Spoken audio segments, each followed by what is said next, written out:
Hello viewers, welcome to my channel Dr. Vishnupriya Chittis. Dear parents, let's learn. ఇవాళ ఒక మంచి case study పట్టుకొచ్చాను మీకోసమని.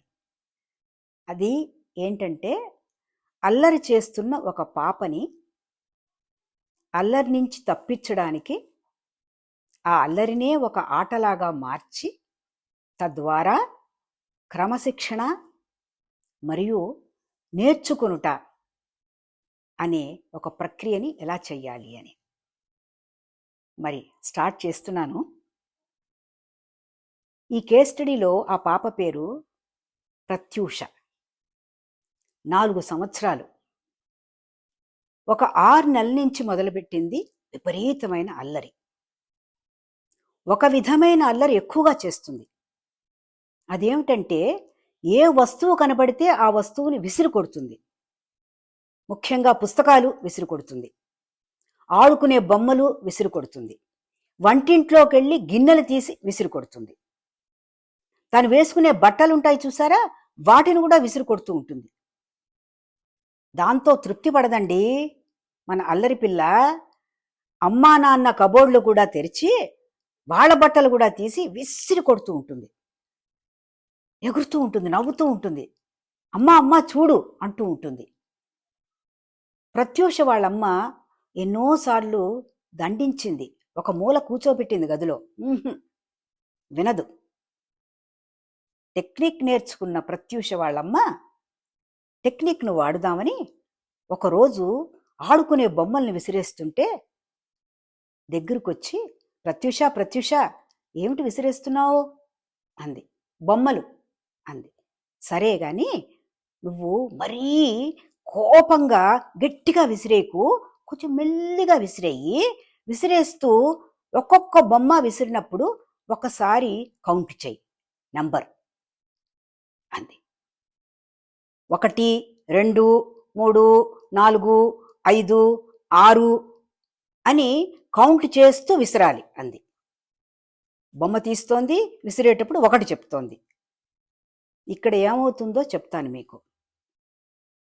ఎప్పుడైతే count చెయ్యాలి అని మైండ్కి ఒక ఇన్స్ట్రక్షన్ ఇచ్చామో అప్పుడు అల్లరి చేస్తున్నప్పుడు ఉండే ఆ కోపం ఉంది చూసారా, లేకపోతే ఆ స్పీడ్ ఉంది చూసారా, అది తగ్గుతుందన్నమాట. దాంతో ఈ బుర్ర చేసే యాక్షన్తో అలైన్ అవ్వడానికి కొంత సమయం పడుతుంది. ఆ సమయము ప్రత్యూష తీసుకుంటోంది. బుట్టలోంచి బొమ్మ తీస్తోంది, కౌంట్ చేస్తోంది, విసురుతోంది. వాళ్ళమ్మ మళ్ళీ వచ్చింది. సరే, చాలా బాగుంది. ఇప్పుడు నువ్వేం చేస్తావంటే ఆ విసిరిన బొమ్మలున్నాయి చూసావా, ఒక్కొక్క బొమ్మ దగ్గరికి వెళ్ళి మళ్ళీ కౌంటింగ్ చేస్తూ పట్టుకొచ్చి బుట్టలో వేసేయి అంది. ఇదేదో బాగుందనుకుంది. మెల్లిగా చూడండి, ప్రత్యూష మైండ్ విసరడం అనే అల్లరి దగ్గర నుంచి మెల్లిగా తీసి వెయ్యాలి, కౌంట్ చెయ్యాలి అన్న దాని మీదకి డైవర్ట్ అయింది. అలాగే కౌంట్ చేస్తూ పట్టుకొచ్చి బుట్టలో వేసేసింది. నెక్స్ట్ బట్టలు. ఈసారి నువ్వు బట్టల్ని విసిరేటప్పుడు కూడా లెక్క పెడుతూ విసురు. కానీ ప్రత్యూష, నేను చూశాను నువ్వు బొమ్మలు చాలా చక్కగా బుట్టలో పెట్టావు. కాబట్టి నువ్వు బట్టలు విసరడం కన్నా బట్టల్ని లెక్క పెడుతూ ఒక చోట పెట్టవా? పని మనిషి బట్టలన్నీ తీసి మంచం మీద పడేసేసింది, ఒక కుప్పలాగా వేసేసింది. అక్కడికి వెళ్ళి ఒక్కొక్కటి పట్టుకొచ్చి నీకు ఎలా తెలిస్తే అలా మడత పెట్టి ఒకదాని మీద ఒకటి పేర్చవా? మడత పెడుతున్నప్పుడు పేరుస్తున్నప్పుడు నెంబర్ చెప్పాలి సుమా అంది. అలాగా ప్రత్యూష వాళ్ళమ్మ ఎప్పుడు ఏది విసరడానికి ప్రత్యూష రెడీ అయినా అప్పుడు కౌంటింగ్ చేయమంటూ, లేదా మడత పెట్టమంటూ, లేదా బుట్టలో వెయ్యమంటూ మెల్లిమెల్లిగా ఆ చిన్న మనస్సుని బుర్రని అల్లరి నుంచి తప్పించి లెక్క పెట్టుట, ఒకదాని మీద ఒకటి పేర్చుట. ఇంకోటి ఐడియా కూడా ఇచ్చింది వాళ్ళమ్మ. ఏ రంగును బట్టి బట్టలని గ్రూప్ చేయమంది. అలా గ్రూప్ చేయుట, పుస్తకాలని సైజు ప్రకారం పేర్చుట, ఇలాగా అనేక విషయాలని నేర్చుకుంటూ ఆట నుంచి క్రమంగా నేర్చుకునుట అనే ఒక ప్రక్రియలోకి ప్రత్యూష మనస్సుని ఆవిడ డైవర్ట్ చేసి దాంట్లోకి పెట్టారు. యాజ్ అ రిజల్ట్ ఏమైంది?